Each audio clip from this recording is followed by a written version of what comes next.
Welcome all to today's Brightstar Resources Limited Investor Briefing webinar. It's a pleasure to have you all with us. My name is Sari Kane from Investor Relations Consultancy Corporate Storytime. Brightstar Resources is an emerging West Australian gold producer advancing a portfolio of development and exploration across its Goldfields and Sandstone hubs, with a broader strategy focused on building a growing long-term gold production business in Western Australia. Joining me today is Brightstar's Managing Director, Alex Rovira, who has more than 15 years of experience across the resources and investment sectors. During today's live investor briefing webinar, Alex will talk us through the recent mineral resource estimate update at Brightstar's Sandstone Gold Project and will provide an update on the company's broader growth strategy across its West Australian gold portfolio. Alex will be pleased to take any questions during the Q&A session following the presentation. So without any further ado, I'm delighted to hand over to Alex to present. Thank you.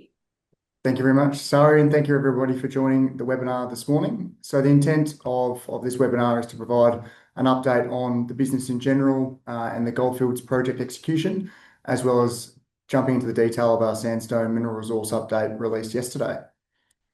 So as a bit of a reminder, a refresher on Brightstar as a business, we are a West Australian focused gold developer and explorer. We have a little over 4.5 million ounces of JORC resources now across the group, really separated across two project areas, being the Goldfields Hub, which is our near-term development project, and the flagship asset being the Sandstone Hub. We are looking at genuinely developing both of these asset bases into something that should be a top 10 Australian gold producer, and aligned with our target 200 strategy of being a plus 200,000 ounce per annum producer. We are fully funded to build the Goldfields project. We completed our debt and equity financings earlier in the year. As a reminder on that project, that'll see us producing 75,000 ounces per annum for the next 6 years. That project is in construction right now. We're targeting first gold in June of next year. That project delivered excellent economics. For us, it is very much a stage one approach to what we wanted to do with our Goldfields development. And over the next 12 to 24 months, we'll certainly be looking at expanding production potential out there at Goldfields, as well as looking to extend that mine life. The overarching aspiration for our business is to use that cash flow from Goldfields to unlock the Sandstone Hub. The Sandstone project is an extremely material gold development project. We feel it's probably one of the better gold development assets in Western Australia in general, and it's certainly something that has the potential to be, district scale, high production profile, long mine life, tier one asset in Western Australia. We are fully funded to take that project all the way through to FID at the back end of next year through a number of pretty material value catalysts over the journey. Just as a quick corporate snapshot, we're about a $360 million market capitalisation. We are well funded with our net cash position there, as well as our undrawn US $120 million bond. That sees us have an enterprise value today of about $200 million and trading about $45 per ounce on an EV basis. So quite an undemanding valuation, comping it as an explorer or developer. And then when you take into consideration the fact that we are fully approved and in construction and approaching being a producer within 12 months, we feel there's a real opportunity for this business to re-rate as we execute. Just touching on the team and management, we've got a fantastic group of professionals that have joined this business in the last 12 to 24 months. A key attribute, I think, across the business has been the ability and success for us to attract a lot of talent from the mid-tier sector to join Brightstar, and essentially what is a gold startup business. We've gone from 1 or 2 employees with 400,000 ounces of resources 3 years ago to now 150 employees, an operating mine. We're fully funded for the construction of our mill, and now 4.5 million ounces. The trajectory and speed of this growth has been quite impressive, and so has the ability for us to attract a lot of high quality caliber professionals to join our business, and that's really the team that's going to execute on this project build. Just quickly diving into the detail of the Goldfields project, we are firmly under construction now. I was up on site yesterday for what will be the largest concrete pour of the project build, pouring the the raft for the SAG mill in that bottom center photo. You can see there the ring beams for the CIL tanks has also been poured. The camp's in construction and is in operation now, and the site is firmly in construction. So currently slightly ahead of schedule with our contracting partner GR Engineering. So on-site execution is going really, really well. As a reminder of what we are building a 1.5 million tonne per annum CIL plant. We've got a fixed price EPC contract with GR Engineering. They are genuinely the best in the space at building West Australian gold processing plants. So we're very proud and privileged to be partnering with Greece to get this built. One of the key attributes and features of our approach to Goldfields has been to embed this upside optionality. So whilst the mill has a nameplate capacity of 1.5 million tonnes, there is embedded engineering that enables us to take this to 2.5 million tonnes per annum during operation with a seamless expansion case. What that does is provide us optionality for future exploration success. We can bring forward some mine plans and continue to look at inorganic opportunities in Goldfields at the right time. We really want to be able to take this Goldfields project to north of 100,000 ounces per annum. That's certainly the objective of our business over the next 2 years. As we get into construction, get it commissioning and operating, that gives us a really good framework to assess expansion opportunities and future growth. So it's important for us that we had that optionality inbuilt. So when we do want to take this to 2.5 million tonne per annum, everything's kind of sized for it. So the crushing circuit at the front end, power reticulation, water, pumps, thickeners, the tailings, all of that is sized to be 2.5 million tonnes per annum today. So in order to take this project with that expansion scenario, we'd look at putting an additional ball mill in and 2 additional leach tanks in the CIL circuit. And really that's about it. So we do have this low capex approach for us to continue to look at growth here. We're employing an LNG-fired gas power solution. We think that's sensible for the upgrade potential and what we think is the opportunity for this to be quite a long life asset. We made a conscious decision 18 to 24 months ago that we wanted to get this project into operation. So in terms of getting it funded, getting it permitted, both of those hurdles are only getting more and more challenging in the current capital market construct.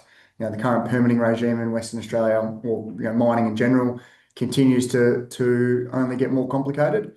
So we made a conscious decision to get this project into operation before we look at expansion opportunities and actually making this project a lot better and a lot longer. This is a very de-risked development pathway. I would consider that Brightstar is not your traditional developer that's kind of seeking to build a project for the first time. We do have that owner-operator mentality within the business. We've been running 2 underground mines for the last couple of years. We built the Fish mine from scratch last year, on time and on budget. We've been owner-operator mining, delivering ore previously to Mount Morgans with Genesis under our ore purchase agreement. So all the systems and the processes, the personnel in the business, that is all embedded in the company. That's everything from your HR function to your finance, IT, health and safety. All of those things already reside within the business. So there is a very strong level of, I suppose, operational capacity within the business. So I would contend that we are not a traditional developer. All we're seeking to do is build a processing plant and start sending our ore from someone else's mill to our own. All of these projects have been mined previously, so we do have a really strong level of knowledge about how they perform geologically, metallurgically. So again, this is not a traditional greenfields build. We've been processing this ore for the last couple of years. We know how it performs. And essentially, we're looking to re-establish or open up historically mined areas. So again, it's a very de-risked approach to what we're seeking to do here. 70% of the production we're looking at is coming from 3 open pits. So it is each of those open pits is a 2 to 3 year mine life. All of them have upside potential. So we do feel like the opportunities here is to continue to grow that mine life and that production profile. There is nothing here that's new or novel from a mining perspective. It's conventional mining methodologies, both open pit and underground, conventional mining fleet. It's a conventional CIL processing plant. So everything that we're trying to do is pleasingly quite boring. So that means there's a very well-trodden path about how we can build this business into something that will rival a mid-tier producer.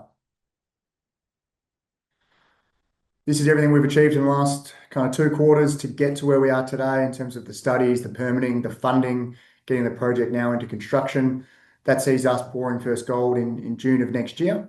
And then looking forward, we look at this potential for this 2.5 million tonne per annum expansion scenario coming online in the first year or two. That's something that we're working towards at the moment to understand how we can seamlessly bring that into future operation, how we can fund it, what that looks like. So that's something that we're working towards.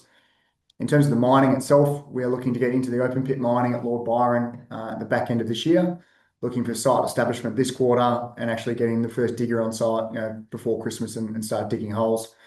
That would see us with a really strong stockpile of ore on the ROM pad ready for processing as we get into commissioning, as well as restarting our fish operations and eventually getting down to Menzies late next year and establishing the Undega underground. Just as a reminder on the Goldfields project, in terms of its financial metrics, you can pick your view of your medium or longer term gold price assumption. We flagged $6,000 there just as a headline number, but the reality is this project is demonstrably was financed, but financeable. Really good return on capital. You look at the IRRs there. This is a good project that got funded and is now being built. Again, the reality for us is how do we make this project better? We are at the moment only mining 1/3 of our Goldfields resource. So logically, there's 2/3 of an existing resource base that we can continue to assess for further exploration, optimization, take some inferred mineralization into measured and indicated, start to really grow that mine life and that potential to increase that production. So this is the project that gets delivered. However, we're very confident and working towards upside optionality based on what's presented here. Just changing tack now to Sandstone. This is obviously the news that we released yesterday and the catalyst for this particular presentation and webinar.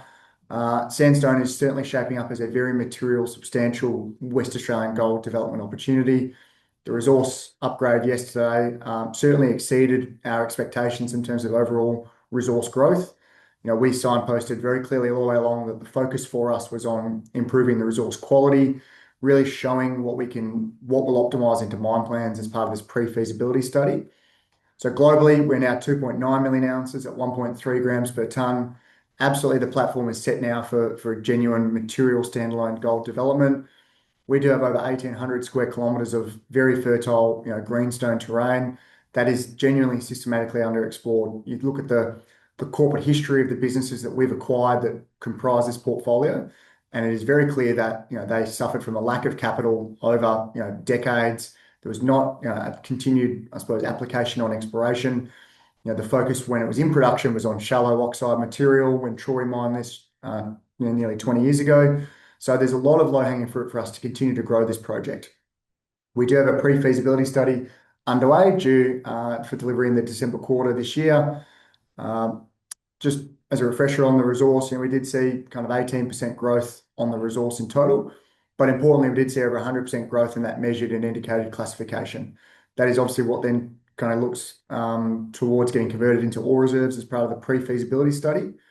We are looking at doing a lot more drilling prior to that pre-feas. We will have another resource upgrade that will come out either contemporaneous or just before that pre-feasibility study. We will continue to convert more inferred into M&I. So we are looking at continuing to grow both the measured and indicated component as well as the headline number. The last time this mining area was mined, the gold price was well below $1,000 per ounce. So it's a very different revenue world and gold price scenario that we're looking at, looking at the opportunities here. So we are very focused on this. This is what we put out to the market at the start of the year is kind of our 2-year strategic plan. It was very kind of focused on improving the quality of the resource. Let's make sure that this resource is a Brightstar resource. We acquired 3 different companies or assets to deliver this portfolio. What that means is typically you need to then bring all those different resource areas under one estimation methodology. We wanted to be very robust and conservative with how we applied the view that we're going to dig these things out of the ground. So we've been very conservative with our resource estimation parameters. We've been very focused on making sure this is a quality resource that gets mined, and now we're really starting to focus on how big can this be. And I'll touch on that in a moment, but that's certainly where we start to trend towards over the next 6 months is really looking to this growth option for us. The second limb to our focus was let's show what this mine plan can be. We were very focused that we didn't want to just have 3, 4, 5 million ounces of inferred resources and just to be arm waving and talking about it. We wanted to take this project into development and into production. So to do that, we need to show that we've got a long reserve life here that can sustain a very material development. We think, we've previously put it out there, a 4 to 5 million tonne per annum plant. Looks like it'll be the right size for this. So we're genuinely looking at something that could be 10 plus years of mine life, right sizing that infrastructure as well. So this has been our strategy all along. We think this resource upgrade met the key criteria for us. We saw resource growth and we saw a material improvement in the level of M&I and also the quality of that resource. Moving forward, as I said, we've got a resource upgrade and the pre-feasibility study due later this year, rolling straight into a definitive feasibility study. We are working through the permitting and approvals framework as well. All of these resources sit on granted mining leases. You're in an area that was previously mined, so things like your haul roads are in place. We've got an existing processing plant there, so your tailings dam, ROM pads, there's significant kind of disturbance footprint that we can optimize and use. So what that means, it just reduces the risk profile with going through an approvals and permitting pathway and then getting it into production. So we are looking by the end of calendar year 2027 next year, coming into 2028, seeking to start construction of this project. And we think that's very achievable.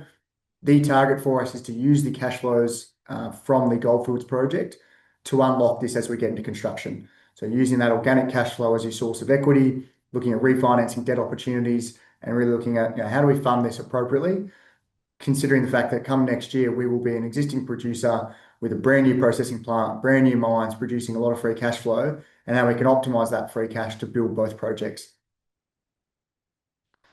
So just zooming into Sandstone now, this is obviously where we're considering we've got the critical mass for development. We know right now that this project will support a very material production profile. That underpins the feasibility studies underway and the permitting and approvals. So we don't need to think about, do we need exploration success? Do we need other M&A? Like, we know for a fact that the critical mass now for development is in our hands, and we're just doing the technical work well to take this project forward. As I mentioned earlier, the growth outcome did exceed our expectations. We are doing further infill drilling at 3 key deposits, being Bull Oak, Indomitable, and 2 Mile Hill Shillington. It's important to note that those 3 deposit areas are 3 pretty key areas in terms of the production potential and future profile. But there's also still plus 1 million ounces of inferred resources just in those 3 deposits. So logically, we've got 4 rigs out there drilling across that area, and we're seeking to convert more of those resources, or those inferred resources, sorry, into M&I to underpin a very substantial reserve and PFS. Those infill drilling programs are scheduled to complete in August, so next month, and then really the focus starts to trend towards growth. And that for us is super exciting. When you look at this map here, obviously the same map, but just kind of looking at some exploration potentials and targets, there is a lot of opportunity for us to meaningfully add ounces here. We've added 500,000 ounces, really when our focus has been on infill drilling before even looking at the growth opportunity. So, we're now affording ourselves the opportunity to think, how big can this be? What does it change in terms of our view towards production profile, getting this project into operation as quick as we can? And the opportunity for us is to start to think big and think bold and start to chase these things at depth, look at some earlier stage greenfields targets. The reality is we've got 1,800 square kilometres of greens, very fertile, clearly well endowed with gold mineralisation in terms of this greenstone belt, with a pretty minimal kind of systematic exploration history. So, we're excited about the potential for continued resource growth with the existing ore bodies and existing resource, but also more importantly, the potential for material discoveries is very ripe here as well. So we're now kind of a sustained focus on this growth. We are well budgeted for that. As I said, we are fully funded for this exploration program all the way to FID next year, back into next year. So, I would expect and hope that we can see continued resource growth, continued improvement in what this looks like, and this genuinely starts to become one of the better West Australian gold development opportunities. The Montague project area, which is 70 kilometres north of the Sandstone area, that previous map, this is a really interesting opportunity for us. This is something that to date has probably got a little bit less attention than the main Sandstone province. There's over 600,000 ounces of resources here. It's 70 kilometres by unsealed haul road right to Sandstone. For indicative costs, we'd expect that to cost about $15 per tonne to truck material from here to the future proposed mill site. For reference, that equates to about 0.1 of a gram per tonne gold. So you can see the grade profile here of things like Whistler, Montague, Evermore there at 1.6 to 1.8 grams. Logically, if we were to mine these earlier in the sequence, you would have a much higher grade profile going through your mill in the earlier years. And I think for us, that's the opportunity to really start to front end load that future potential production profile. So Montague is going to play a really important part in, I suppose, the early mine life, the early production sequence of what Sandstone will look like. For us, the focus has really been on the existing deposits. It's really been the key focus of all the explorers that own this project before as well, has been on these deposits that are on the flank of what's called the Montague granodiorite, that kind of pink slither in the middle. You can see the deposits sit on the western edge of. The reality is this is a very fertile, the Gum Creek greenstone belt. So there is a lot of opportunities for continued resource growth here, which is exciting. Just looking at where we kind of consider ourselves, just looking at the Australian, West Australian gold kind of producer landscape, we've generally got this focus of being, or this aspiration, sorry, of being a plus 200,000 ounce producer across both groups. I would hope in time that that kind of aspiration for us starts to look quite conservative. If you think that we can look at expansion opportunities at Goldfields that gets that to 100,000 ounces, and you back solve what a production profile might be for a 4 to 5 million tonne per annum mill and throughput at Sandstone, you can hopefully do the maths and see that we think that's actually quite conservative. And where does that actually start to position ourselves as a business when you compare it to other mid-cap or mid-tier gold producers? Their implied valuations, we feel the opportunity for us to build a genuine gold mining business over the next 2 to 3 years should see a material potential for a re-rating of our equity valuations. There is this consistent theme, in recent years of M&A in the Australian gold sector. Things like De Grey and Spartan, obviously both acquired last year. Really, they were large potential production profile potentials. I think there's going to be a continued theme of M&A as the mid-tier sector. We've got great balance sheets, producing lots of free cash, are looking at inorganic and organic growth opportunities. You look at Vault and Genesis, or Regis and Vault. There's definitely that mid-tier sector looking at growth potential. For us, our focus is absolutely on building a business. We aren't interested in putting up the for sale sign. We've got 150 odd employees in the business now who are genuine mine builders and operators, and that's our target. So it's building a genuine mid-tier producer. When you look at where do we sit, I think we've got a pretty strong track record in showing this genuine track record in value-adding approach to growing resources, both organically and inorganically. The M&A combined with aggressive exploration has shown that we can grow this resource from less than 500,000 ounces a couple of years ago to 4.5 million ounces now. And I would expect that we see continued trajectory like that of this growth. So that's the opportunity for us, is to continue to grow this resource base. We have been successful at it. Where do we compete or compare, sorry, in terms of our West Australian kind of peers? It's pretty clear that there's Brightstar and Bullabulling with MI6 as the material potential gold development plays here. When you look at the resource of our peer group, you can see pretty clearly that there's a group 2 to 3 million ounces there in that kind of cohort, some in development, some in advanced exploration. And for us, the opportunity is to continue to grow this resource and logically try and grow this that bubble size, which is the enterprise value higher. Just a bit of a continuation of that theme, but this is the way that we kind of view the world in terms of what does our peer set look like in terms of the emerging producers, the established producers, some great performers there, and as well as the explorer developer peers for MI6 and Ausgold there. So I think it's important when you look at our business, what does the sum of the parts actually look like if you were to have two separate standalone business units? What does a fully funded in construction 75,000 ounce producer typically trade upon? What metrics would you look at, be it EV on production, cash flow multiples, future gold production multiples, and back solve that against these producer peer sets?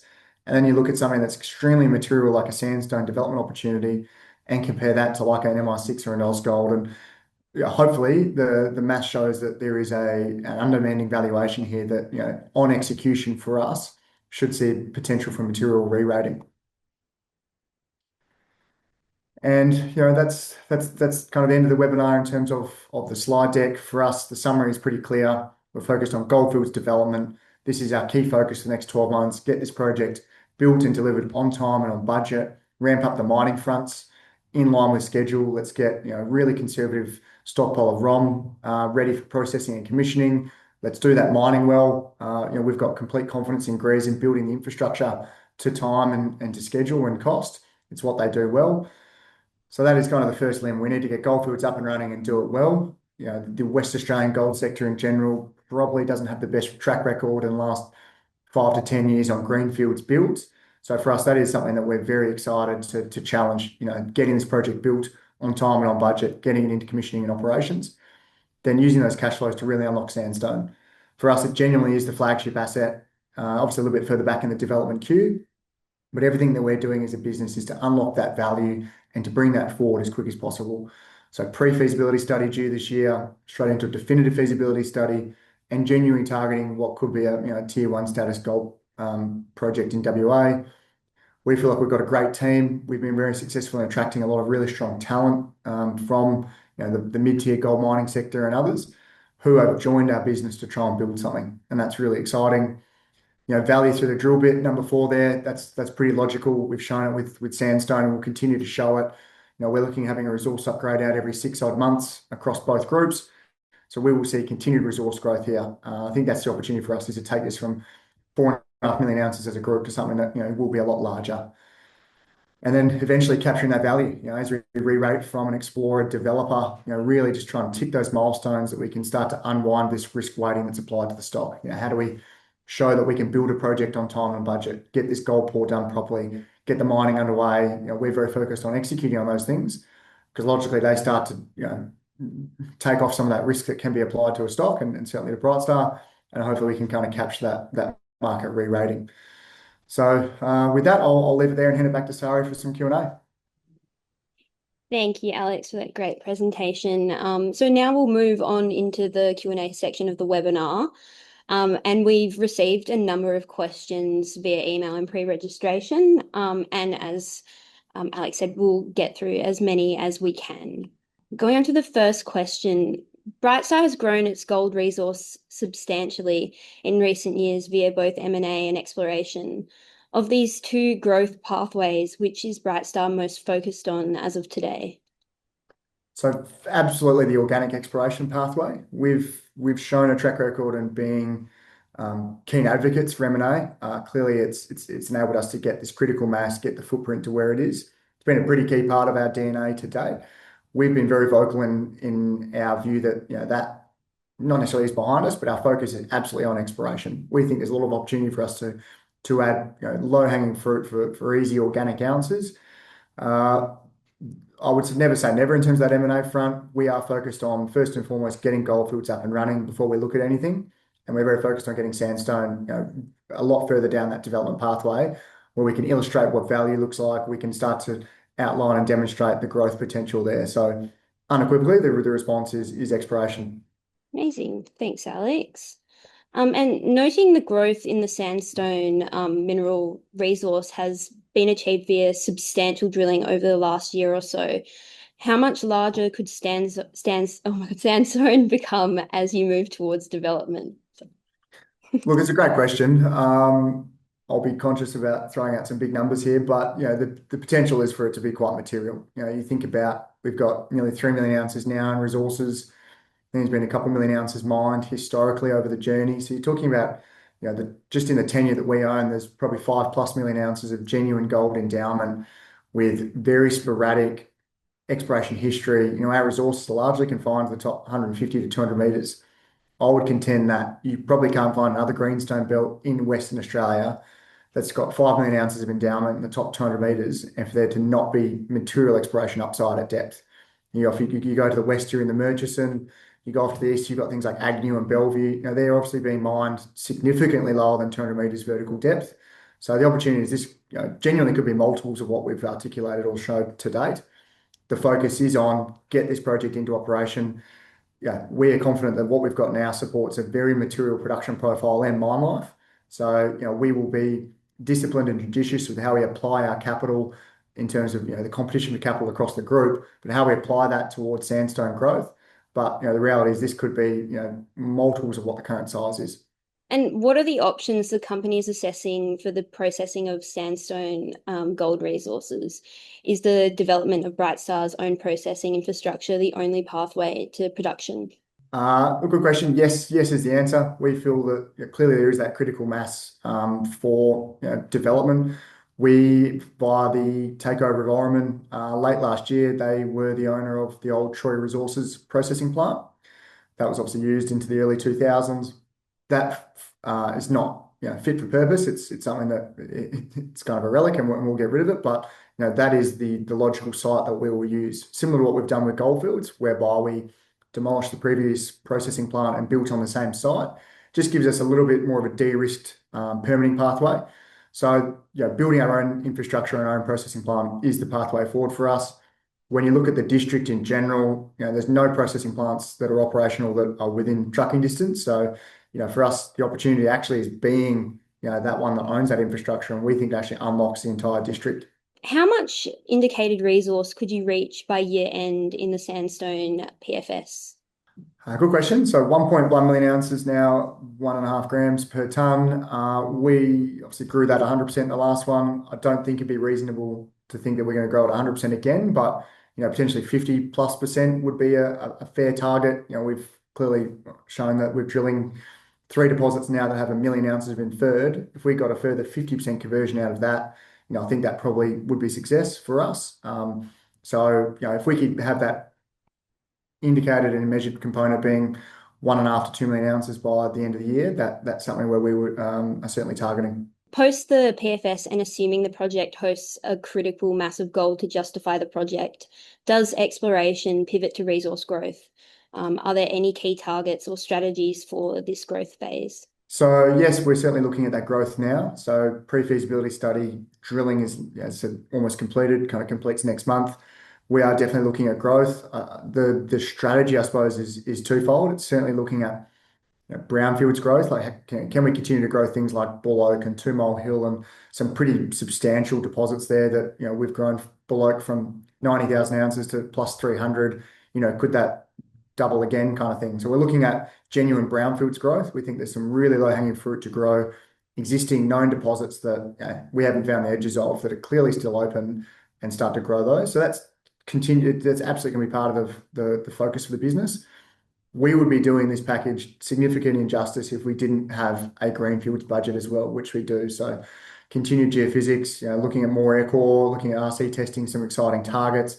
We think there's an opportunity for genuine discoveries here as well. So we are conscious that we just don't want to have the blinkers on and be a gold development just doing infill drilling. We want to make discoveries and grow this. But again, it's about competition for capital internally. The focus to date has been on, and will continue to be on, getting this project into production. That's like for us, the opportunity is to get this project into production as soon as possible. So that will demand the majority of the capital, i.e. things that are required for the DFS and getting this project.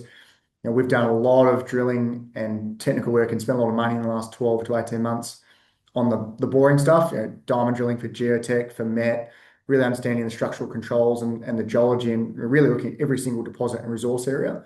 So a lot of that boring technical work is either completed or really well advanced, which does give us that platform for continued kind of looking at discoveries and greenfields growth.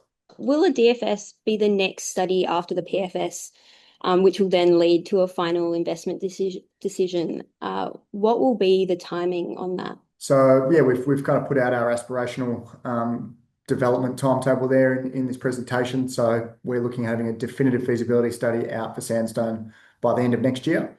And then looking to make FID shortly thereafter as possible. So for reference, this year our DFS for Goldfields came out at the end of January, and we declared FID in May with permitting. So plus or minus a few months after the DFS, all going well, we'd love to be in a position to have financing in place, approvals and permitting in place to facilitate FID. Thanks, Alex. And that does bring us to the end of the Q&A session. As always, if you have any further questions, feel free to email us at info@corporatestorytime.com. And if we didn't get to your questions, we'll get back to you via email. Alex, before we close, do you have any final comments you'd like to share? Oh, look, I'd like to thank everybody for their support, all the shareholders and investors. You guys are the owners of the business, and that's who we're working for. We feel like we're having a very disciplined approach to unlocking the value of 2 really good project areas. And we're excited about building a genuine mid-tier producer. And if we're successful in that endeavour, which we genuinely believe we will be, there is just no way this business can't re-rate to being in line with our peer group. So that's the opportunity. That's why equity investors should be excited. And yeah, we're here to build this. So it's an exciting time to be an employee at Brightstar and to be an owner of the shares, and that's the opportunity. So I just want to say thank you to everyone for their support. Cool. Thanks again, Alex. And this concludes today's webinar. A recording will be available shortly and shared through Brightstar Resources and Corporate Storytime social media channels. On behalf of Brightstar Resources Limited and Corporate Storytime, thank you all for joining us today, and we look forward to welcoming you to the next investor briefing. Enjoy the rest of your day. Thank you.